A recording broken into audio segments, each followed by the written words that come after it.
you're a teenage boy going up against your dad. You think you know everything. And his comment, and this is verbatim, was over my dead effing body. And a lot of my instructors and the flight school owners, oh, you trying to be a pilot? Airline shortage, airline shortage, airline shortage, airline. I kept hearing those two words, airline shortage. I don't know what you're talking about. But again, I'm coming up on that decision point. So I start looking into what is this airline shortage thing? It turns out it was a real thing. And the airlines were hiring like crazy, and a lot of movement was happening. That was probably the hardest decision. Like, do I take from my kids for me to go pursue this? That may not work out. That's a hard one.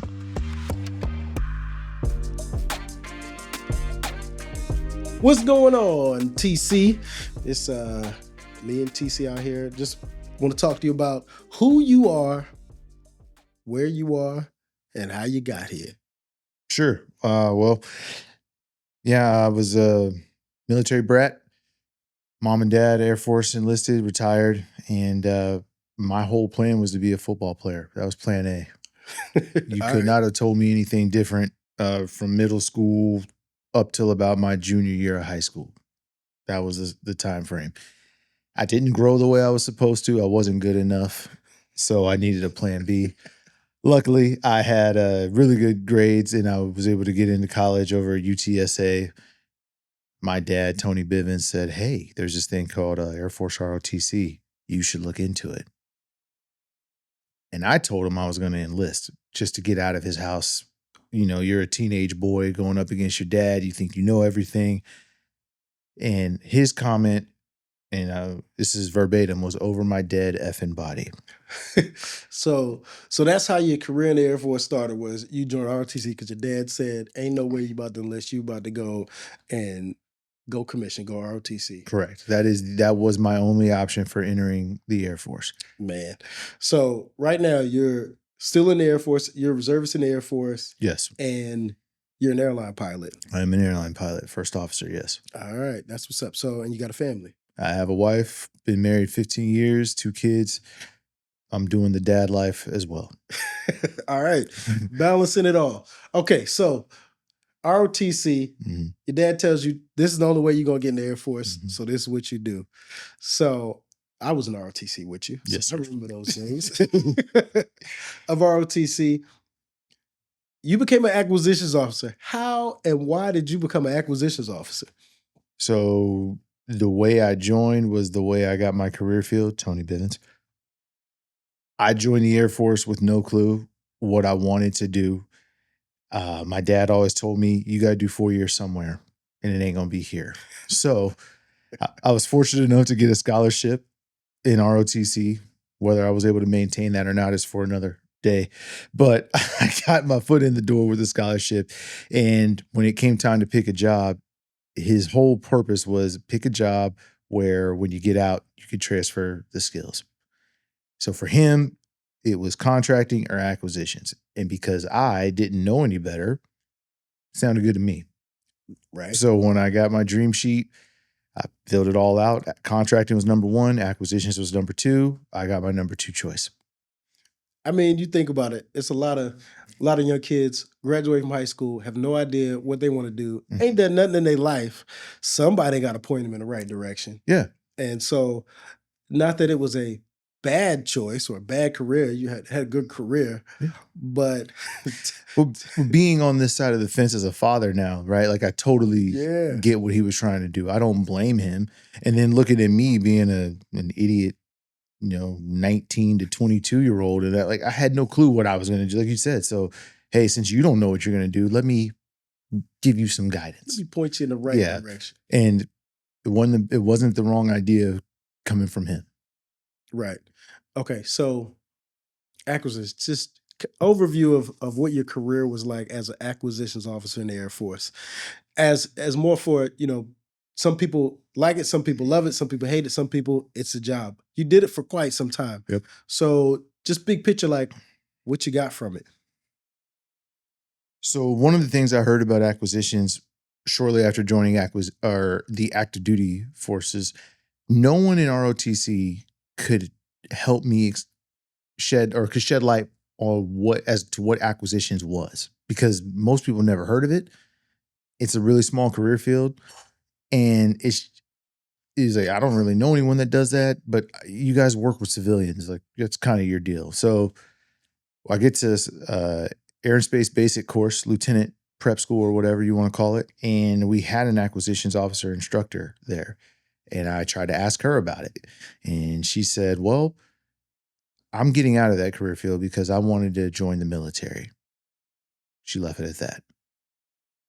So I show up, and it's basically it's a very broad career field, and Okay. we talk about it in terms of cradle to grave. So the inception of a system, of a program, all the way through decommissioning of the program. So planes, trains, bombs, everything. We cover that whole gamut. And I was pretty fortunate to serve in some pretty cool roles. So my first role I got to work with Air Force Special Forces, so tactical air control party guys, and some combat controllers. We ended up having some JTACs from other services come in and help us out with what we were doing. Anything you could talk about? Yeah, it was a training rehearsal simulator for them. So I won't go into the nerd stuff about what they do, but Yeah. one of their primary functions is ground guys talking to Air Force or air assets to put bombs on target. They have a currency to maintain, like we do as pilots, and a lot of that involves them going out to a range, coordinating with aircraft assets. So time, money, it could be a hassle. Right. So the purpose of this simulator was to basically bring that training in-house. It's a virtual reality thing where they can then do everything they need to do in a virtual capacity, maintaining currency without having to go out to the range. So like a simulator. Yeah, it was a sim. It was almost like a full dome simulator. Okay. So what type of people enjoy being in acquisitions? Like what would be a type of person that would want to go in acquisitions and be in that type of job? That's a good question. And I don't mean this to be like a bad thing. I'm not trying to like, it was not for me. I will say that. Like I'm a little bit more outgoing, go-getter, touching a mission directly. One of the things about acquisitions that's kind of a bummer is that some of these programs you might never see the beginning through the end. Most of them you won't. When I showed up to Hurlburt on my first assignment, that program was well underway. We were actually on the operational test and development side of it. So it was close to getting fielded, but we got to see the cool stuff of it. But that program, like I said, is 10, 15 years before.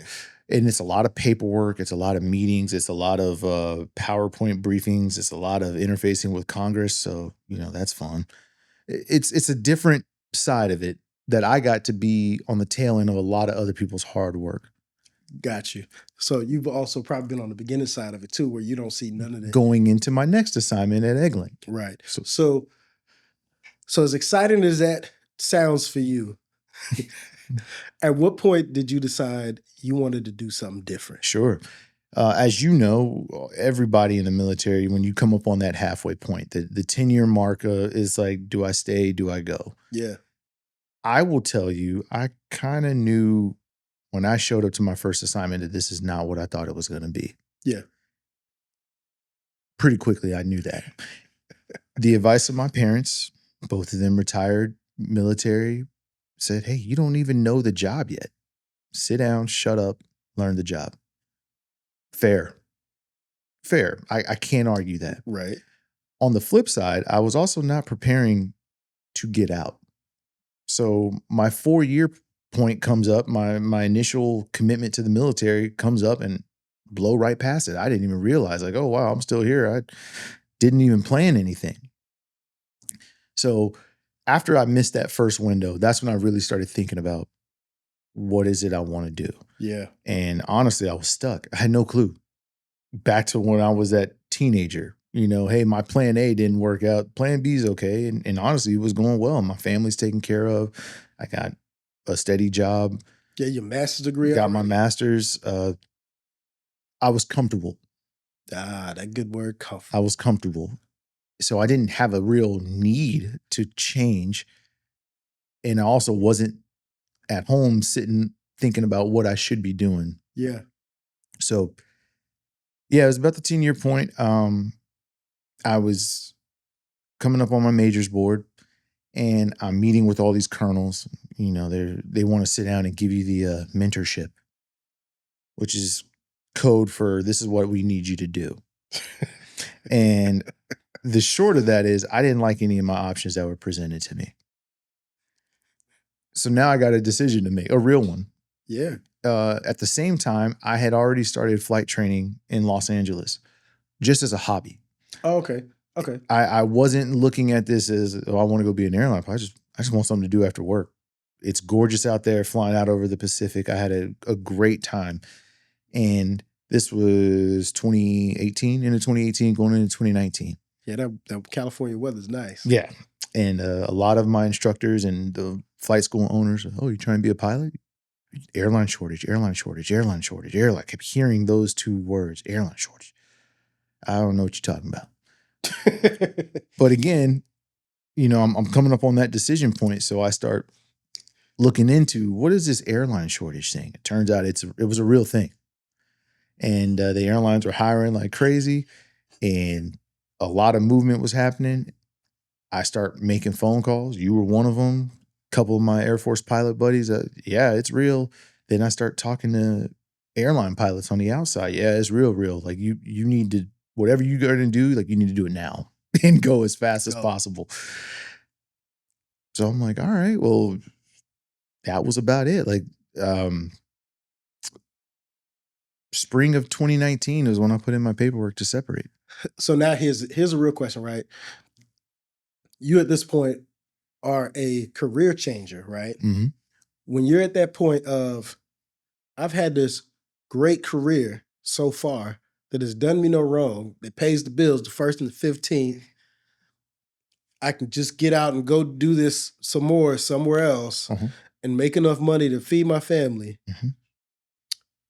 Now you're making the decision. How did you come up with the decision of, I'm going to get out the Air Force, I'm no longer going to do acquisitions, and I'm going to go pursue becoming an airline pilot? Yeah, so as quickly as I just told you how that happened, again, mentally, this has been a process for quite a while. Right. So thank God, my wife and I, you know, we were in lockstep the whole way. She knew at least that I was planning to get out. I just needed inspiration as to what that thing that I would be pursuing. So once I started flight training, I started doing the research. It all started coming together. We had a house in San Antonio that I rented out because I kind of had a feeling when I left San Antonio to go to Los Angeles, this may or may not be it for me. Yeah. It was either if I take the promotion, I'm staying till 20, but if I get out, we can come back here and we'll at least figure it out from San Antonio, from home. So started doing a lot of research about how am I going to pay for this, because I don't know if you guys out there know, flight training it's not cheap. It's like $100,000 from zero to CFI. It's more. It's more than. It's that more now. now. Yeah. So how am I going to pay for this? And I had I had my GI Bill that I fully intended on using for my kids, for them to go to school. That was actually part of the reason why I took an extra assignment, because when I decided to transfer my benefits to them, well, that incurred a 4-year commitment, but no big deal. I was planning on doing that. So now that was probably the hardest decision. Like, do I take from my kids for me to go pursue this? That may not work out. You know, that's a hard one. But Tasha and I talked about it quite a bit when we came up with the plan. Okay, I set my terminal date to get out. My tenant was moving out of the house around the same time, so I have a place to go back to. My VA benefits worked better for me to go back to school. I found a school online that had a flight training affiliate program, and they had an affiliate they had 2 affiliates in San Antonio. Fantastic. Perfect. Right. It just started lining up. So I had the house, I had the school. I'd already talked to him. I got accepted when I was in Los Angeles. Now this was now going to be my third degree program. It was a bachelor's, but I did not want to go back to school. But in terms of making the GI Bill work the best, that was the way I chose. And after that, my wife is a nurse, as you know. She can find a job anywhere. Right. So I wasn't concerned about that. We had our financial stuff figured out to a point. And I knew I was going to go into the reserves as well to supplement some of that income. Right. But we had enough of the big rocks figured out to where I could just go. So pretty much trying to make a transition, the big things I hear that kind of made it easier is, one, your spouse was in line with what you wanted to do. I think that's probably number one. Number one. Is she was like, I'm on board. Cool. You figured out how you were going to be able to afford to do it. Yep. That's number two. I mean, I think once your family's in line and you got the money to do it, then just figuring out how you're going to do it is it. And that's right there. I will give you a little caveat here. So the entire family was not on board. Oh. So for people out there that are thinking about doing some drastic career change and all that, I know some people they're very close to their family, rightfully so. And the inputs of others can influence their decision. For one, when I got married, I made it very clear it was me and my wife and nobody else. And for the most part, that wasn't a problem. But that was a moment where push came to shove. And, things happened behind the scenes with my family members. Right. Where they weren't as supportive as my wife was. They wanted me to stay in the military. And I understood why. But my wife had my back 100%. So there was definitely some rough patches there. But the fact that her and I were in lockstep, it made it that much easier. I wasn't seeking their permission, right? I'm essentially telling you what I'm doing. And I'm not looking for your permission to do this. So for those people out there that are kind of thinking that, keep that in the back of your mind. Yeah, like it's at the end of the day, y'all are the ones who have to live with it day in, day out. I was talking to someone earlier today trying to make a transition. I said, how do you and your wife feel about it? Yep.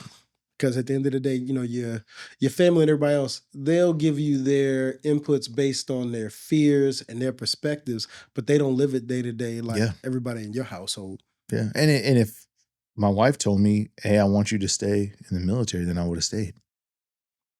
And I wouldn't have blamed her for that either. Right. Again, we talked about the comfort piece. Yeah. Everything was taken care of. Why would you want to go branch out and do something totally different and potentially put your whole... Make it so easy. Yeah, they do. Set you up, man. They do. Military set you up like, it's easy. Just stay right here. One of our instructors in ROTC, he said it back when we were in college, and it didn't dawn on me until when I was coming up on that point. He said, the Air Force will make you, he's like, they won't make you rich. He's like, if you play your cards right, you could walk out the door pretty financially healthy. He's like, but they will make you very comfortable.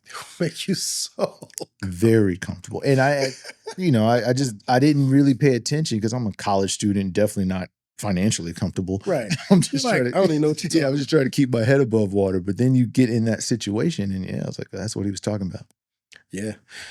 So I mean, at that point, you're right. You made your choice, and then now you made the move. Yep. And I remember talking to you about it, and it was you felt really comfortable. You were like, I'm doing it. I'm ready to go. Yeah. And I think that's one of the keys too, is make the decision and move forward. Yep. Sometimes people halfway make the decision, halfway move, and wonder why they don't. It's like you can't waffle, especially when you're making a complete career change. Yep.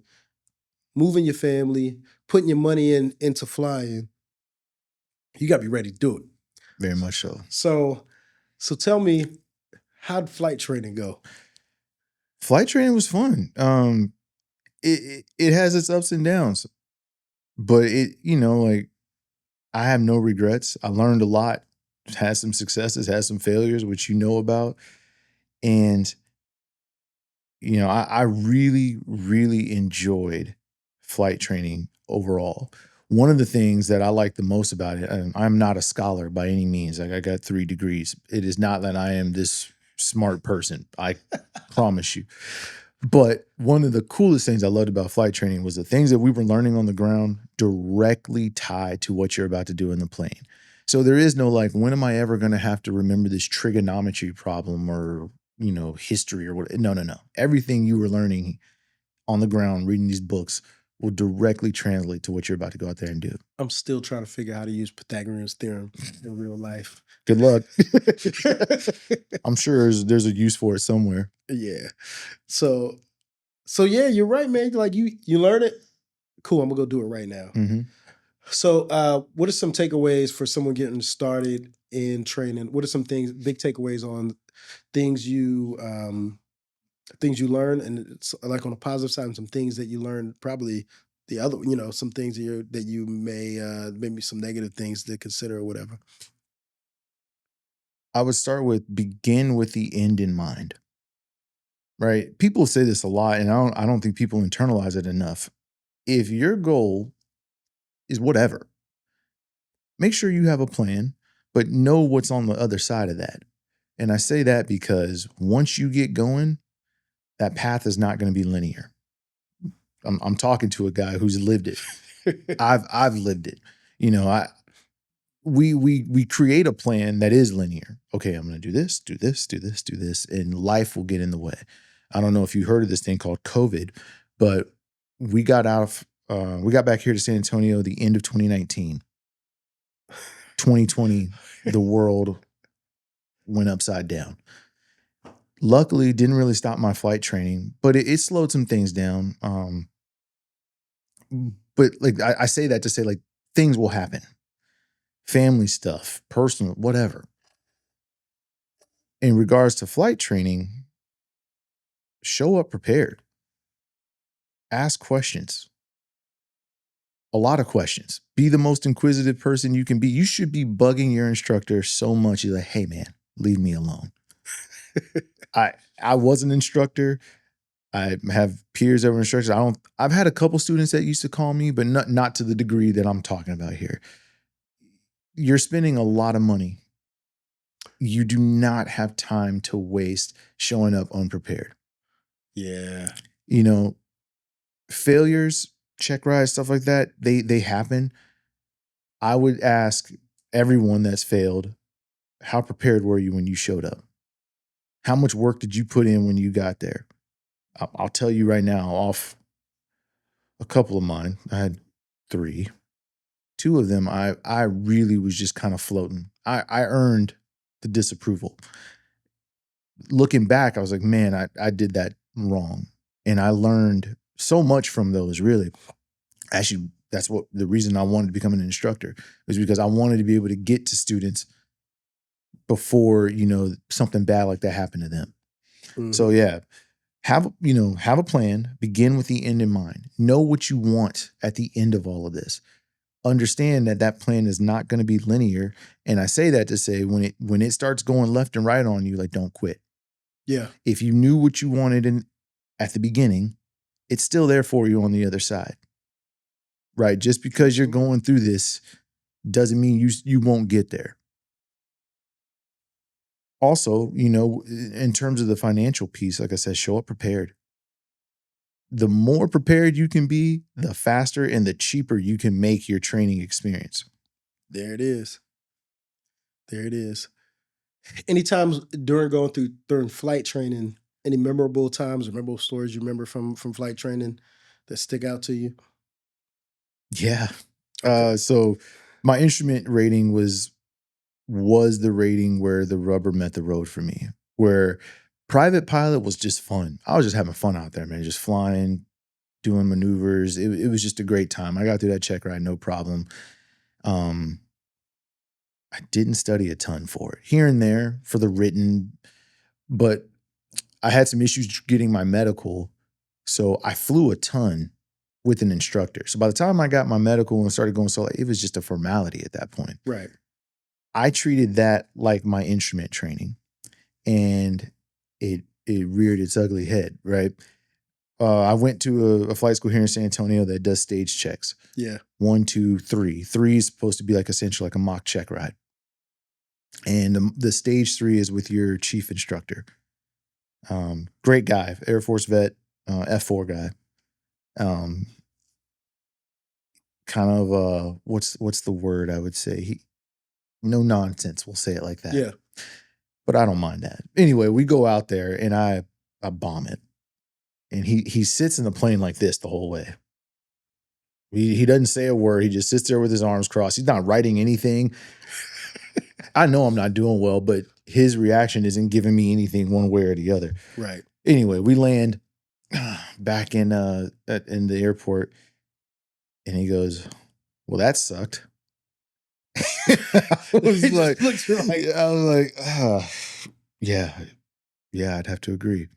So in the debrief, he ripped me a new one. And I deserved it. Yeah, I wasn't mad about it, but I kind of walked out of there like, oof, this is real. And I got a little better, but not good enough. I was basically operating off rote memorization. I wasn't at the point of was it application? Yeah. Right. Where you can you understand what's happening. So as you're starting performing stuff, hey, if things go a little haywire, because I know this, I can fix it. Right. I literally it was paint by numbers for me. All right. I put it in the procedure. I go here, I do this, I do that. And it just, in the check ride, it bit me. Twice. Same check ride? Same check ride. Oh man. It's bad. But like the instructor I had, or the examiner I had who now flies for Delta, like gave me some really good advice walking out of there. A lot nicer, but kind of the same. Like hey, if your goal is to get to the airlines, you better take this way more serious. This isn't just you out here having fun. Yeah, it's fun, but like we're out here to learn. And if you want to get there, you screwing up here, it will stop you before you ever even make it to that point. That's serious. So roger that. Yeah, but then on the success side, I don't know how a lot of other instructors would feel. I think being an instructor was probably the best job ever. I was about to ask you, when did it really come together for you? As I was training to be an instructor, I had a really, really great instructor who helped me. He ended up getting sick and had to step away, but he was a retired chief master sergeant. Yeah. And one of the most frustrating yet rewarding lessons I had with him, I was teaching a cross-country flight plan. So did the nav log, we go out and fly it. I don't remember what happened, but like the first point on the nav log, I jacked it up something serious. I don't remember what happened, but I was angry at myself in the plane. Like I'm just spewing, like, how did you do this? How did you mess this up? You're supposed to be teaching it. And I was like, I told my instructor, I was like, hey man, let's just go back. I'm sorry. I'll redo this and we'll come back tomorrow. He said, hey, look, relax. Like, this is what happens. Things got a little off schedule. No big deal. Let's pick up the next point and then time it from there. And we'll just continue that way. Okay. So I get my head back in the game and we go to the next point. Okay, that checked out. Go to the next point. And then basically I got back on track. And everything worked out after that. And on the ground, he was like, yeah, man, like, hey, things didn't start off the way you thought it was going to. It happens. Sounds also like your career. Amen. He's like, it happens, man. Like, just focus, pick up the next thing, and let's just keep going. He said, you're going to have a student like that. You know, what are you going to do in that moment? You were the instructor kind of losing your cool there. What if that happens to a student? I was like, man, you're 100% right. Fast forward, that did happen to me with the student. But no, I loved being an instructor. It was one, it showed that I knew more than I thought. You have to. Right now, the student becomes the teacher. Yeah. You have to know what you're talking about. And every student you get is different, from different walks of life, from everything. And everyone learns different. Now it's your job, instructor, to get that same knowledge passed to him and to her and to everybody that comes to your desk. And I love that challenge. And I also loved seeing when the light clicked on for them. Yeah. And I also like being the boot in their ass when they were screwing up. because I have personal experience with that. Like, hey, I see what you're doing. This is not what you want to do. Here's why. I can tell you off my experience. So because of that, I formed like real relationships with some of my students. I still talk to them here and there. It sounds like there was a lot of personal growth Yeah. in that transition as you became an instructor. Yeah. And what's interesting is, just from knowing you, I remember a change in you during that time frame from you before all of that too. Yeah. Looking back on those times back in the military, like, I mean, I enjoyed, I can look back and think of the positives. Yeah. Yeah. I did not enjoy every job, but I enjoyed a lot of the people.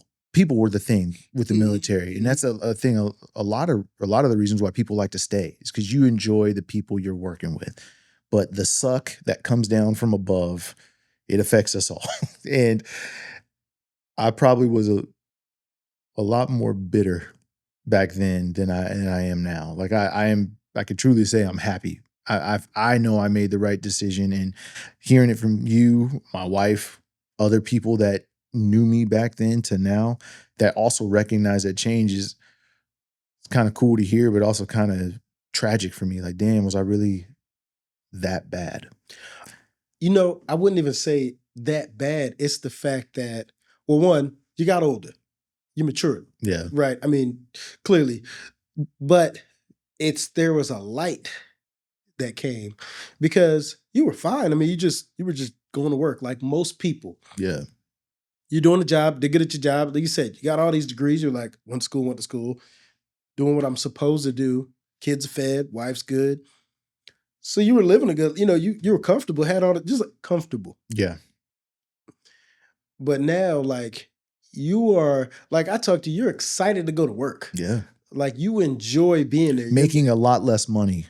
By the way, Right. A lot less money. I just want to put that out there. I was not living high on the hog as a flight instructor. And people that are in that line of work know exactly what I'm talking about. There's that side of people that's like, are you gonna make enough to live as a flight instructor? No. No. Not at all. Not at all. You're not. You're gonna, you'll survive. Mm-hmm. It's like it's almost like a step above being in college. Yeah, in some degrees, because you're getting paid. Right. But you don't have as much fun as you did as a college student. Right. Right. But you don't have to eat ramen every day. True. Very true. That's the difference. Very true. So from being a flight instructor, learned a lot there. Yep. Know you got a lot of jewels from there. So then what's it look like as you're a flight instructor trying to get your first big boy job? Yeah. So as I told you, I was doing a lot of my flight training during COVID. For me, my process was, or the path for me was get to a regional job. Other discussions, the world of aviation is vast. You could go so many directions. But for me, I chose to go to the regional route. And the regional route had these cadet programs. They still have them. But to me, what I saw was, hey, apply here. If you get hired as a cadet, you can get a guaranteed interview to go to the regional that you've applied to. Now, it's not a guaranteed job, but it is a guaranteed interview. But at the same time COVID was happening, the same thing with that pilot shortage that I was talking about earlier was still happening, right? The airlines were kind of slowing down in terms of flying, but the retirements were still happening at a crazy rate. So, right, the regionals, the majors, the hiring kind of paused, but it picked up very quickly. And the way it was working was, hey, you get in the cadet program at 300-400 hours of flight time. The second you get your minimums, you get a class date. Come on down. So I was coming in around about halfway through that. Okay. I applied to be a cadet, and a lot of people back then did not think that program was good. Like, oh, that's stupid.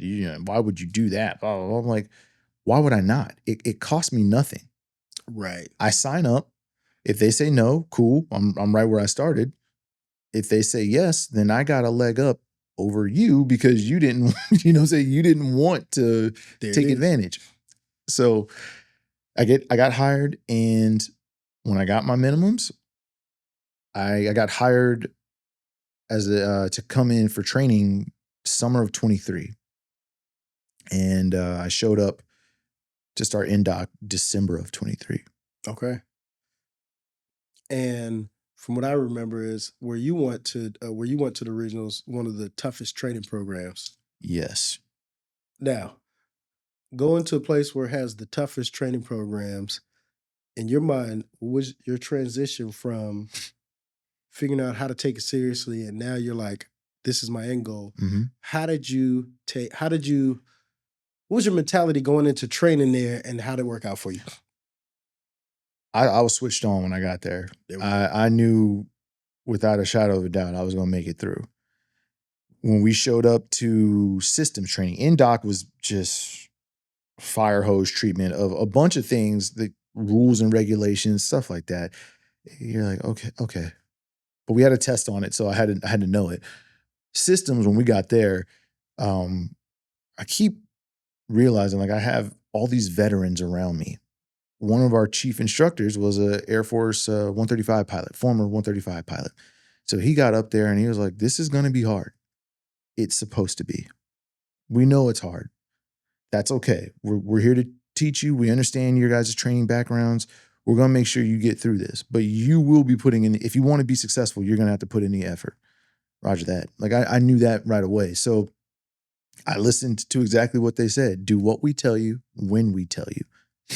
And one of the cool things they did that I thought was really cool with them helping us was, hey, every block of training is a week, Monday through, I think we did Saturday.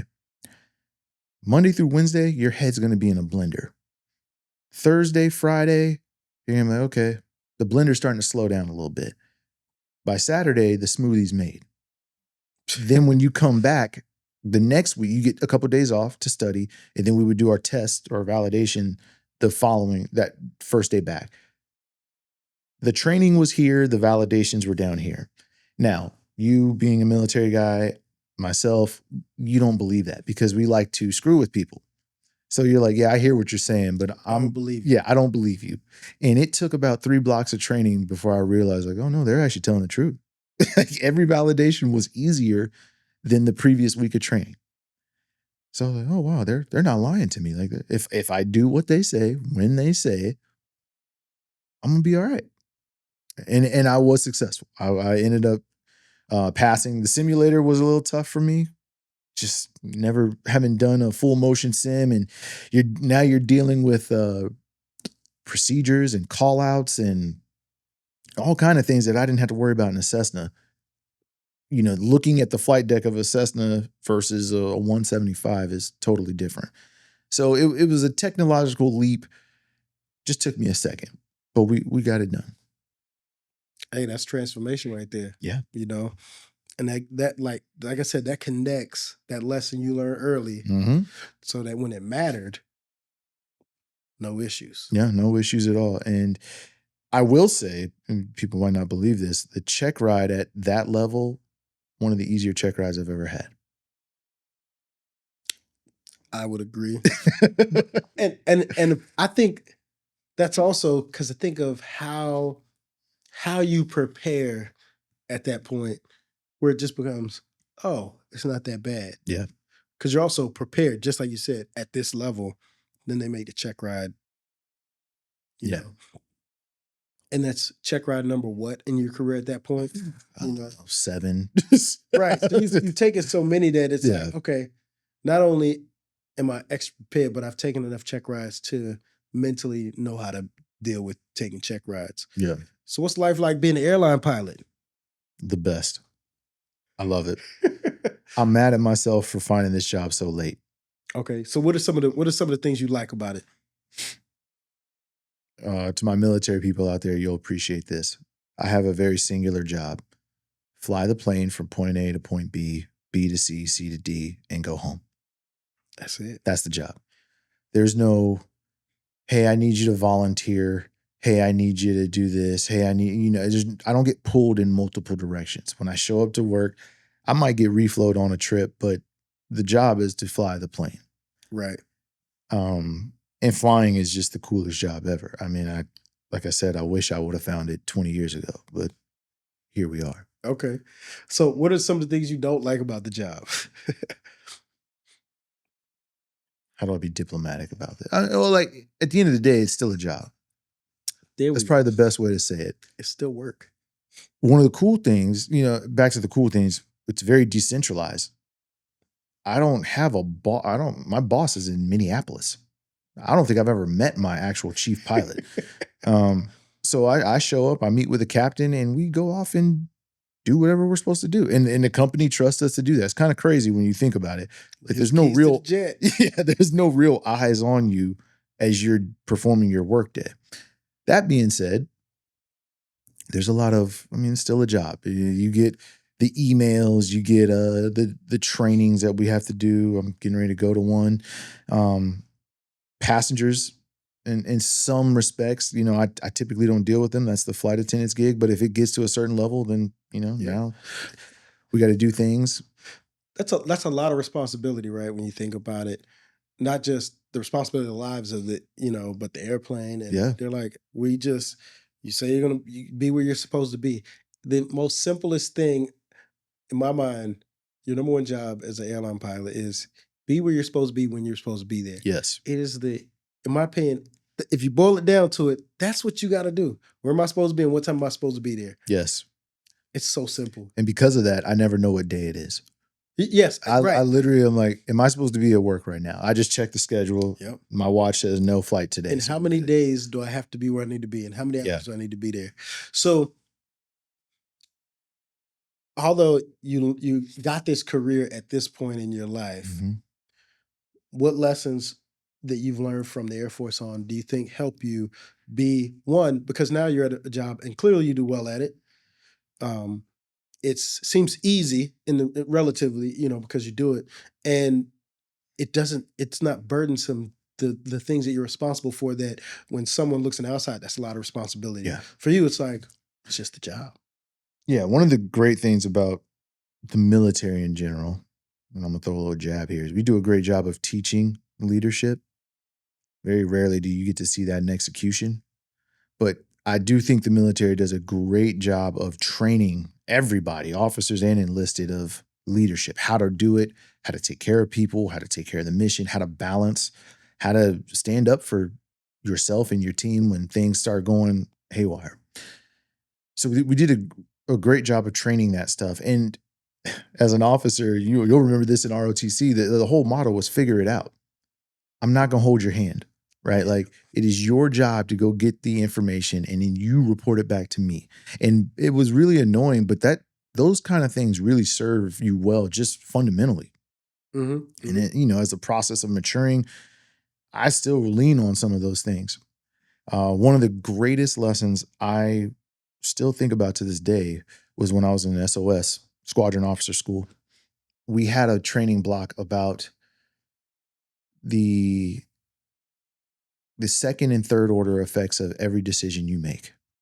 It was a block on decision making, but it was more about the second, third, and fourth order effects that may come of the decision that you make. Yeah. Right. And we talked about making a decision with time, making a decision without time. Right. So in the airlines, we call that a time threat or a no time threat. Wow. Here we go. Like, it lines up exactly.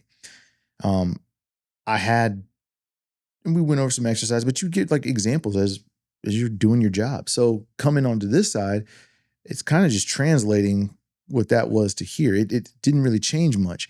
One of the things I'm older, right? Yeah. So a lot of my peers, even the captains I fly with, I'm older than a lot of them. And they haven't had the life experience that I've had yet. One of the way I don't use that to try to sun them or try to be better than them. Yeah. I also know how rank works. But one of the things I really pride myself in is that I know what to do without being asked to do it.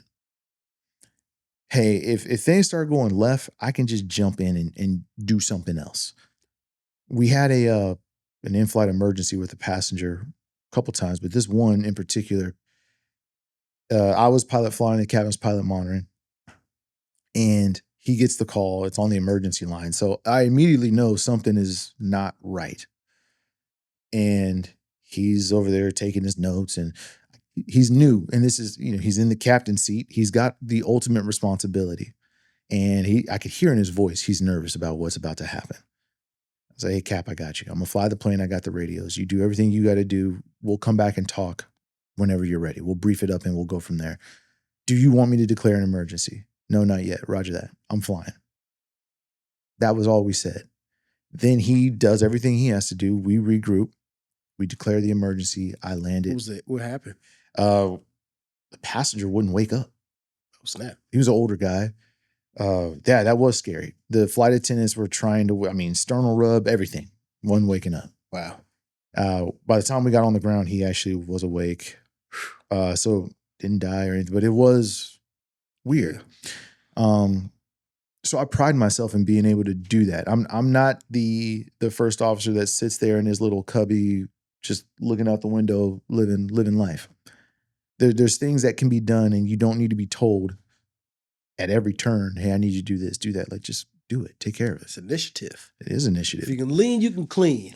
Amen. So yeah, that was one of those things. I think I do a great job of communicating with people. The military definitely taught me that, right? Like, again, in those crews, we're coming from all walks of life. Right.